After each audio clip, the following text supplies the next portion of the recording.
Un Perú dividido por la trágica muerte de su expresidente Alan García, ahora dirige sus ojos al quehacer de la justicia, cuya espada no ha tenido contemplaciones para señalar y mandar a la cárcel a más de un gobernante vinculado a los millonarios sobornos de la transnacional brasileña Odebrecht.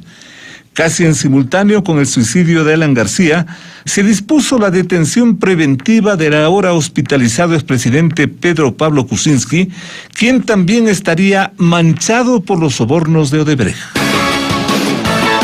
PPK, como se llama, es decir, Pedro Pablo Kuczynski, se queja de una supuesta persecución, aunque en marzo de del año pasado, renunció como presidente presionado por los escándalos políticos y los visibles sombras de la corrupción. En la dramática carta de despedida atribuida al expresidente Alan García, el exgobernante suicida dice que deja su cadáver como muestra de desprecio a sus adversarios, quienes durante 30 años de persecución nunca le probaron nada, alegando que Alan García era muy inteligente para protegerse. Se agrega en ese texto de despedida que Alan García no se presta al vejamen ni al circo y dice que ha visto a otros desfilar esposados, guardando su miserable existencia, señalando como aspecto fundamental su honor y que no tiene precio. El disparo suicida se reporta en momentos que agentes de la policía del Perú se aprestaban a detenerlo dentro de las investigaciones por el caso Odebrecht, proceso por el cual meses antes ya intentó exiliarse sin éxito en el Uruguay.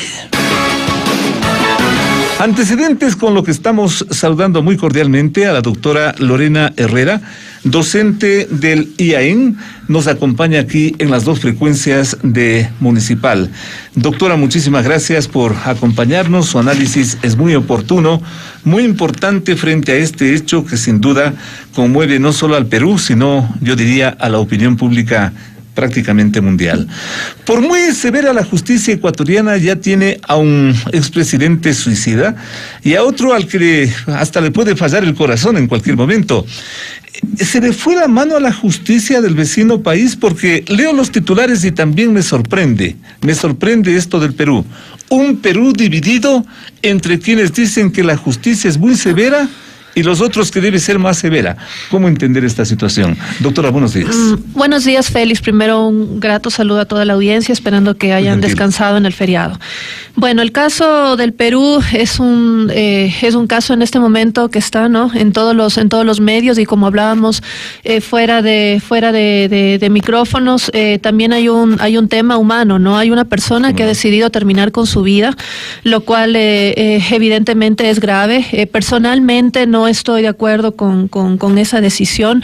Considero que el expresidente García debió haber enfrentado el proceso judicial, y en relación justamente a su inquietud, en relación a si es que la Corte Suprema de Justicia o la justicia ha hecho lo que tiene que hacer en Perú, considero que sí.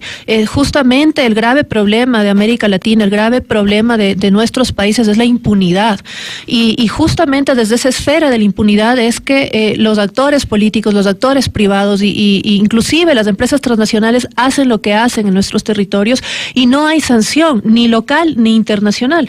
Entonces considero que la actuación judicial en este caso estaba encaminada. Hay críticas en relación a dos fiscales que en este momento están en el ojo del huracán, quienes justamente pidieron es una especie de medidas cautelares, ¿no? Recordemos que en el Perú hay 27 personas implicadas con medidas restrictivas, entre las cuales encontramos, por ejemplo, la prisión preventiva, el arresto domiciliario y el impedimento de salida del país. En este caso, el expresidente el fallecido Alan García tenía ya impedimento de salida del país. Esto porque justamente, como usted ya había enunciado, ¿no?, él había intentado de alguna manera salir del país y pedir este asilo político, el cual fue negado por el gobierno de Uruguay en su momento, y justamente se había pedido, porque estaba ya en proceso proceso investigativo, ¿no es cierto?, todo el tema de Odebrecht y sobre todo estos supuestos fondos recibidos de $4 millones que estaban asociados en su mayoría con la construcción del metro de Lima, ¿no? Entonces, justamente él ya tenía de alguna manera una medida restrictiva en su causa, y lo que él tenía que hacer es enfrentar justamente y defenderse, porque él hasta el último momento, inclusive hay una entrevista que en este momento pues es la entrevista estelar de Alan García, ¿no? la última entrevista, en donde él ya prácticamente ya advierte, y justamente él ya dice que él es inocente, y hasta el último momento, bueno, él dijo que es inocente, pero aquí hay grandes sumas de dinero recibidas a algunas empresas. Él estaba de alguna manera acusado inclusive de testaferro, de haber creado empresas para que sus personas o funcionarios más cercanos del gobierno pudieran recibir esos fondos, ¿no?, esas transferencias, y obviamente ser beneficiario a través de terceros de dinero corrupto. Lo que dice en esa carta, que no se presta al circo ni al vejamen político, ¿de alguna forma justifica la decisión de Alan García? No, bueno, no he leído la carta, en la última carta que él dejó. Lo único que sí estoy segura es que en este momento se va a querer construir a García desde otro punto de vista, ¿no?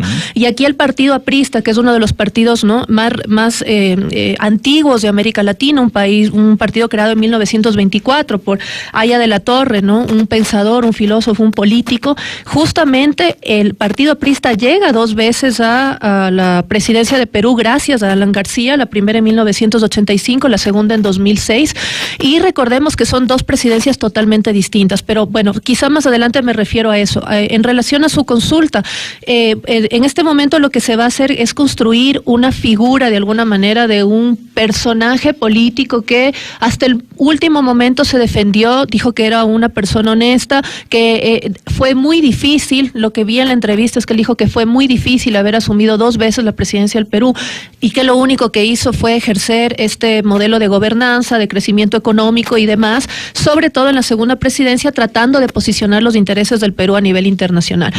Lo que sí llama la atención es que la familia rechazó los funerales que el Estado, por evidentemente al ser un exmandatario, tenía que asumir, y la familia dijo no, lo que vamos a hacer es velarlo en las instalaciones del partido aprista. También está el hijo de Alan García, el cual se puede convertir tranquilamente en el sucesor político de su padre, si es que obviamente le interesa, ¿no? Entonces yo creo que aquí hay varios frentes, y en este caso particular el partido lo que va a hacer es lograr un reposicionamiento de su imagen política, también de sus limitaciones, ¿no es cierto?, y tratar de reconstruirse como una posible candidatura, quizá con miras a las próximas elecciones del Perú.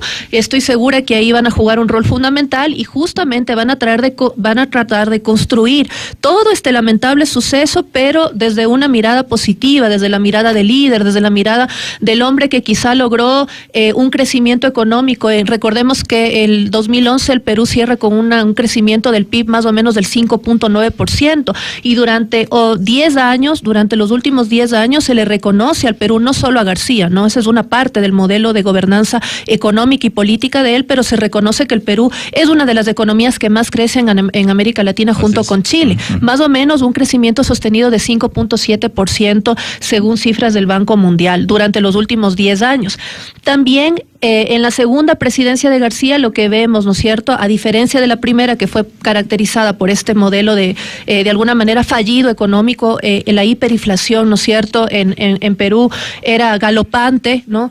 Pero en el segundo mandato justamente también se le atribuyen varios logros políticos a García, y yo creo que todos esos logros, por ejemplo, el ingreso de Perú a la Alianza del Pacífico, la firma de tratados comerciales, el crecimiento sostenido de la economía, varios sectores que no habían crecido, por ejemplo, el sector de la pesca, el sector de la agricultura, el sector de la minería, que es uno de los que más crece en Perú. Sí, aquí justamente tengo el dato.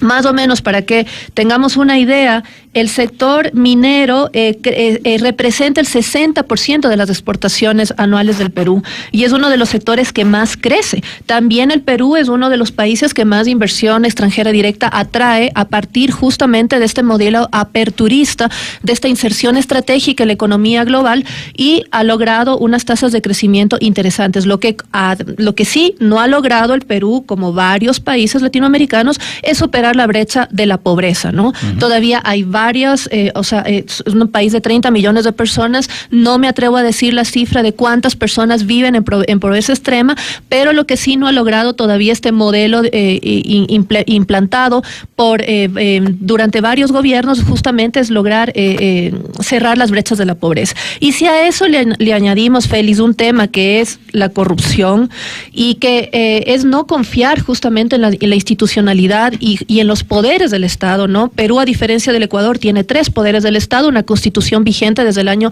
93 que se ha mantenido, que no se ha cambiado. Yo creo que hay que respetar justamente, ¿no? O sea, el rol de cada poder del Estado. Y en este caso, el hecho de que la Fiscalía haya determinado que se necesitaba la prisión preventiva de Alan García en ese momento en el cual lo decidió, yo creo que la justicia hizo su trabajo.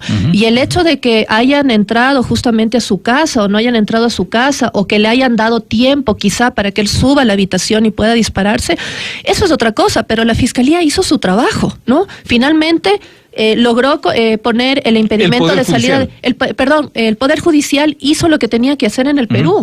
Y justamente eso no quisiera referirme al caso ecuatoriano porque no tengo datos sobre el tema, pero entiendo que también ahora confiamos en que nuestra fiscal general haga su trabajo y que justamente estos 900 casos de corrupción, de impunidad o de que simplemente no ha habido, ¿no es cierto?, no se ha despachado o que todavía están en trámite, pues salgan a la luz y que todos los ecuatorianos podamos mirar, ¿no es cierto?, con buenos ojos la gestión de Diana Salazar. En ese contexto resultaría inclusive paradójico, y ahí la consulta, estimada doctora, resultaría paradójico porque por una parte el progreso económico, que es evidente, se ha comentado también inclusive en los últimos años, del Perú, el desarrollo económico, pero por otra parte este seguimiento también de la justicia, pero al medio este tipo de situaciones que de alguna forma vendrían a alterar el normal desenvolvimiento de las actividades, como que lo uno no va con lo otro y se necesita de alguna forma silencio de la justicia para que un país progrese.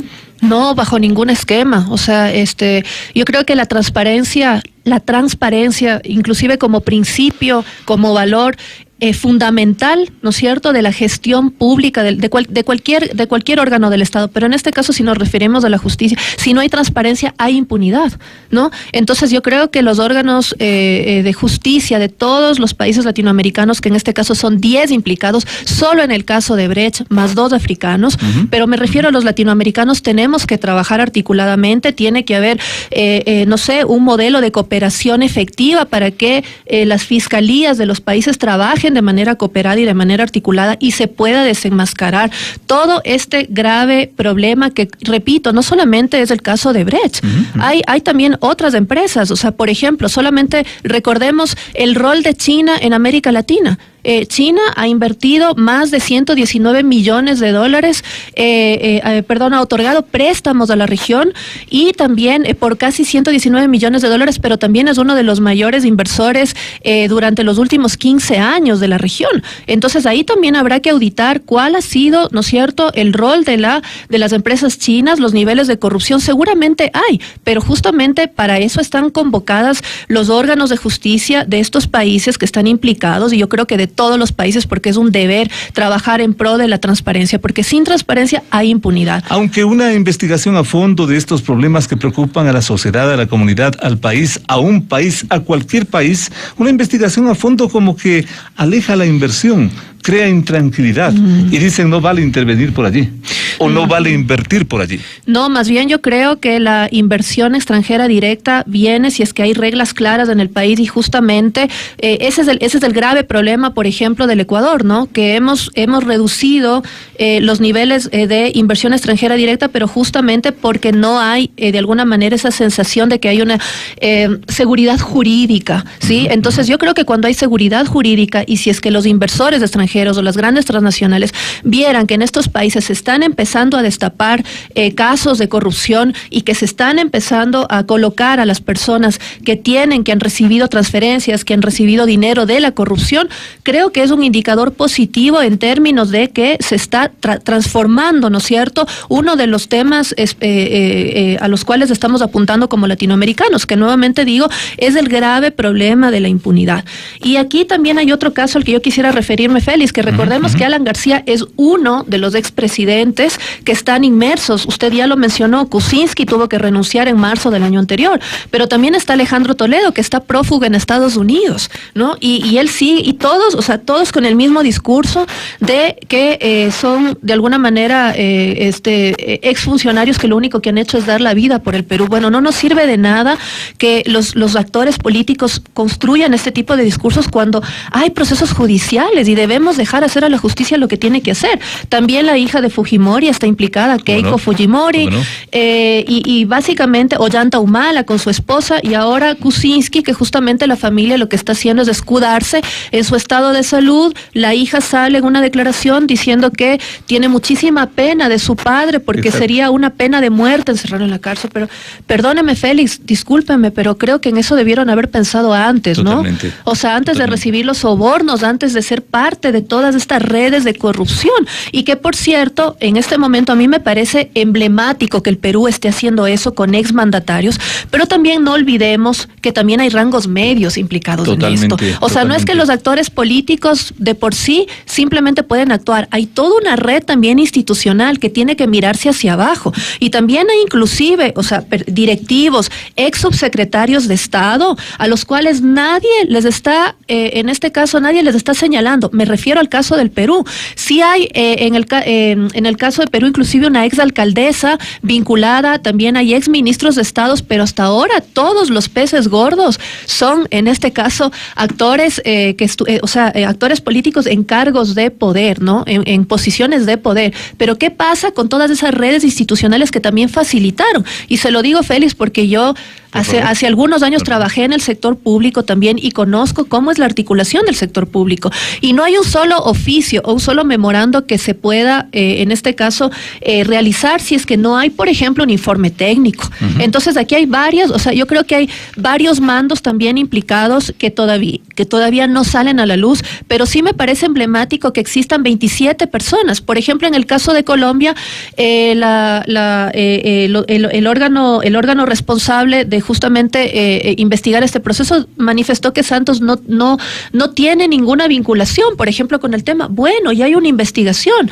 En Brasil, sí, hay también personas implicadas, pero no hay un caso como en el Perú, que 27 funcionarios estén expuestos y estén vinculados a este tipo de procesos. Me parece que es emblemático, porque en el Ecuador todavía no pasa eso, ¿no? Efectivamente, doctora, muchísimas gracias. La doctora Lorena Herrera, docente del IAEN, haciendo un análisis a esta situación que nos está dejando como lección el caso de el suicidio del expresidente peruano Alan García. Saque sus conclusiones. Volvemos con más.